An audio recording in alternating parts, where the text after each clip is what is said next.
ভারতীয় জনতা পার্টির সংকল্প নিয়ে রেখেছে পশ্চিমবঙ্গ পশ্চিমবঙ্গই থাকবে, পশ্চিমবঙ্গকে কোনোভাবেই পশ্চিম বাংলাদেশ হতে দেবে না।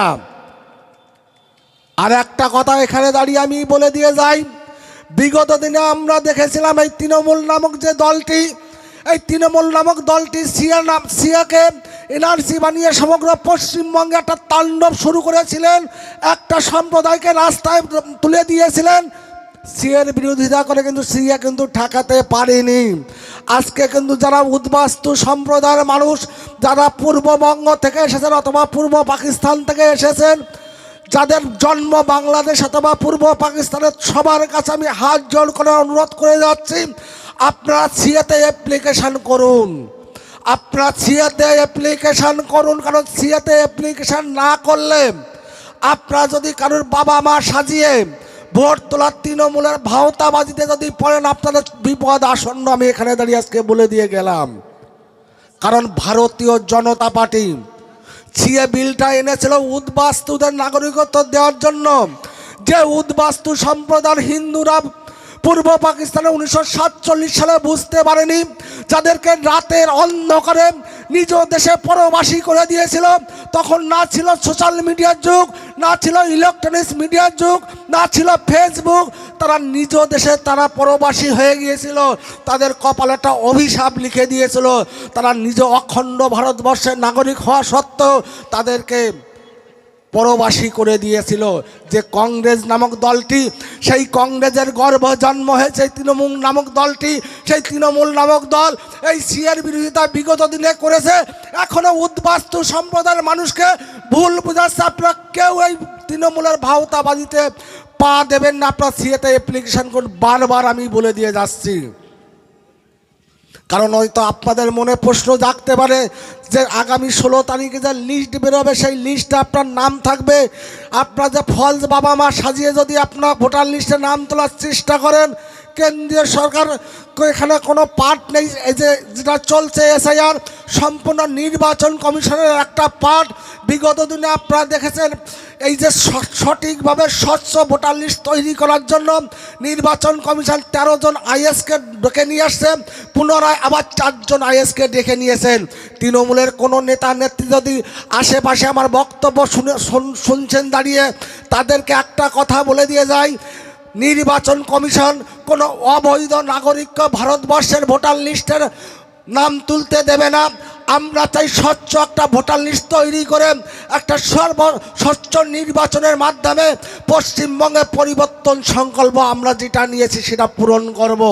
তাই উদ্বাস্তু সম্প্রদায়ের কাছে আমার একটাই অনুরোধ, বারবার করে বলে যাই, যেখানেই যাই আমি বক্তব্য রাখি, আপনার সিএতে এখনও সময় আছে, আপনার সিএতে অ্যাপ্লিকেশান করুন। দেখুন এখনও 2 মাসের ভিতর আপনি আপনার নাগরিকত্ব পেয়ে যাবেন। 2 মাস টাইম আছে, ফেব্রুয়ারি মাসের ভিতর আপনার নাগরিকত্ব পেয়ে গেলে আপনি আপনার ভোটার লিস্টে নাম উঠতে পারবেন, তুলতে পারবেন, আমার ভোটাধিকার প্রয়োগ করতে পারবেন। আজকে আমরা দেখছি এসআইআর নামে কিভাবে এখানে তৃণমূল বিমাতৃসুলভ আচরণ করছে। ওনার মুখে বলছে কি আমরা এসআইআর বিরোধিতা করি, অথচ তৃণমূলের সব নেতা মন্ত্রী আপনারা দেখবেন এসআইআর ফর্ম নিয়ে, এমুরেশন ফর্ম নিয়ে তারা ফর্ম জমা করে দিয়েছে। আর এই মমতা ব্যানার্জি এত বড় ধূর্ত মহিলা, আপনারা শুনে নিন। মমতা ব্যানার্জি গত পরশুদিন বাইর দিয়েছে, টিভিতে বক্তব্য রেখেছেন। সমগ্র পশ্চিমবঙ্গের জনতাকে একটাই আমার বক্তব্য, মমতা ব্যানার্জি বলছেন আপনাদের যত সময় এসআইআর মাধ্যমে ভোটার লিস্টে নাম উঠবে না, তত সময় নাকি উনি এসআইআর ফর্ম ফিল আপ করবে না। পশ্চিমবঙ্গের মানুষকে এতটাই মূর্খ বানানোর চক্রান্ত। পশ্চিমবঙ্গের মানুষ মূর্খ নয়, পশ্চিমবঙ্গের মানুষ শিক্ষিত। আপনারা শুনে নিন, ভারতবর্ষের প্রতিটি রাজ্যের মুখ্যমন্ত্রী প্রধানমন্ত্রী তাদেরকে এসআইআর ফর্ম ফিল আপ করতে হয় না, কিন্তু মমতা ব্যানার্জি পাবলিককে সুশ্রুতি দিচ্ছে। সুশ্রুতি দিচ্ছে কি আপনাদের যত সময় ভোটার লিস্টে নাম না উঠবে তত সময় আমি এসআইআর ফর্ম ফিল আপ করবো না। কিন্তু বাস্তবে মমতা ব্যানার্জির নাম নির্বাচন কমিশনের নিয়ম অনুযায়ী এসআইআর ফর্মে নাম উঠে গিয়েছে। তাই কি ধূর্ত মহিলা, আপনারা ভাবুন, আপনারা অনুভব করুন আপনাদেরকে কিভাবে বিপদে ফেলার চেষ্টা করছে। আজকে আমরা বিগত দিনে দেখেছিলাম কি প্রতিটা ক্ষেত্রে, শুনে নিন, মমতা ব্যানার্জি পশ্চিমবঙ্গে তার ভোট ব্যাংক তার দুধেল গাইদের রাস্তায় নামিয়ে দেওয়ার চেষ্টা করেন। ওয়াকফ বিলের নামে কিভাবে তাণ্ডবটা চালিয়েছিল সমগ্র পশ্চিমবঙ্গে আপনারা দেখেছিলেন। হরগোবিন্দ দাস এবং তার সন্তান চন্দন দাসকে কিভাবে একটা সম্প্রদায়ের মানুষ তাদেরকে বাপ বেটাকে হত্যা করেছিল।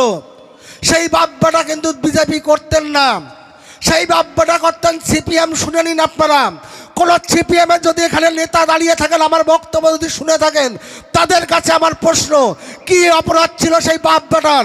তারা কি শুধু মূর্তি তৈরি করতো? আমাদের যে আরাধ্য দেব দেবতা যাদেরকে আমরা পূজা করি, তারা সেই মূর্তি তৈরি করতো বলে তাদেরকে হত্যা করা হয়েছিল ওয়াকফ বিলের নামে।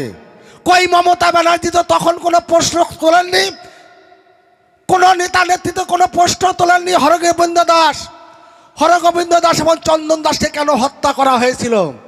আর গতদিনে গীতা পাঠে আপনারা দেখবেন প্রত্যেকটা টিভি চ্যানেলে দেখাচ্ছে, সোশ্যাল মিডিয়ায় দেখাচ্ছে, নিউজ প্রিন্টে দেখাচ্ছে যে একজন নাকি সে কি প্যাটিস বিক্রি করছিল।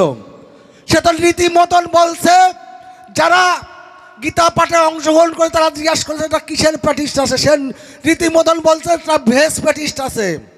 কিন্তু বাস্তবে সেই প্যাটিসটা যখন ভেঙে দেখা হলো সেটাই চিকেন আছে কি বিপ আছে সেটা তো কেউ বলতে পারবে না, আমরা তো সেটা বুঝতে পারবো না। তাহলে হিন্দু ধর্মের ভাবাঘাতকে সবসময় আঘাত করার জন্য একটা সম্প্রদায় সবসময় উঠে পড়ে লেগে থাকে।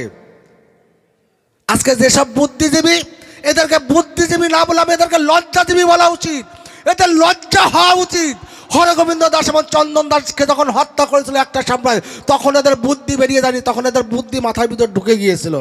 আর আজকে কি যে প্যাটিস বিক্রি করছিল একটা হিন্দু ধর্মের ভাবাবেগে গীতা পাঠে, অত বড় একটা গীতা পাঠ অনুষ্ঠান, সারা বিশ্বে এত বড় গীতা পাঠ অনুষ্ঠান হয়নি। সেই অনুষ্ঠানে তিনি প্যাটিস বিক্রি করতে গিয়েছিলেন। মুখে বলছে ভেজ প্যাটিস্ট, বাস্তবে সেটা নন ভেজ প্যাটিস্ট। তাকে একটু ধাক্কা হয়েছে, তাই নিয়ে সেই যে ছেলে দুটো হয়েছিল তাদেরকে অ্যারেস্ট করেছে পশ্চিমবঙ্গের পুলিশ। আর যেভাবে খুন করার লড়াই আন্দোলন করার ফলে যেভাবে হরগোবিন্দ দাস এবং তার ছেলেকে সন্তানকে যারা খুন করেছে, দীর্ঘদিন পরে তাদেরকে অ্যারেস্ট করা হয়েছে। পুলিশ সদপ্রণোদিতভাবে দেখবেন এই সম্প্রদায়ের, হিন্দু সম্প্রদায়ের মানুষের উপরে তাদের রুলারটা চালায়, এই তৃণমূল দ্বারা পরিচালিত হয়ে। আমি আজকে এখানে দাঁড়িয়ে একটা কথা আপনাদের মাধ্যমে বলে যাই, 26-এ নির্বাচন হবে। পৃথিবীটা গোল, পৃথিবী কিন্তু ঘুরতে ঘুরতে সূর্যের সামনে আসে। আজকে যেসব তৃণমূলের নেতা নেত্রী ভারতীয় জনতা পার্টির কর্মীদের উপর বুলডোজার চালাচ্ছেন, আগামী 26-এ বদলও হবে এখানে দাঁড়িয়ে বলে গেলাম, বদলাও হবে এখানে দাঁড়িয়ে আমি বলে দিয়ে গেলাম আপনাদের। কারণ বহুত অত্যাচার করেছেন, বহুত অত্যাচারের ফলস্বরূপ ভারতীয় জনতা পার্টি তাদের দেওয়ালে পিঠ থেকে গিয়েছে। ক্ষমা আপনাদের হবে না। আজকে এখানকার বৈরামপুর পঞ্চায়েতের যিনি পঞ্চায়েত প্রধান আছেন, এখানকার যেসব মেম্বাররা আছেন, আপনারা লক্ষ লক্ষ টাকা তুলেছে চাকরি দেওয়ার নাম করে। যে অসহায় চাকরি প্রার্থীরা তাদেরকে টাকা দিয়েছেন, তারা কিন্তু তাদের টাকা ফেরত পাচ্ছেন না। আজকে যে ঘরের যে টাকা আসছে, সেই ঘরের টাকা বাবদ প্রত্যেকটা ব্যক্তির কাছ থেকে 20,000 টাকা করে নিচ্ছেন এখানকার মেম্বাররা এবং পঞ্চায়েত প্রধান। আপনারা কি ভাবেন?